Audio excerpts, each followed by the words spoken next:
red wigglers is what we have here. That is debatable one of the best compost worms there is.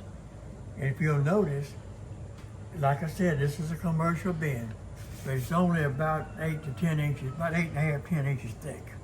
That's it right there. You don't need it. They stay shallow. They are compost worms. And if you'll notice, over here, that's where the worms are.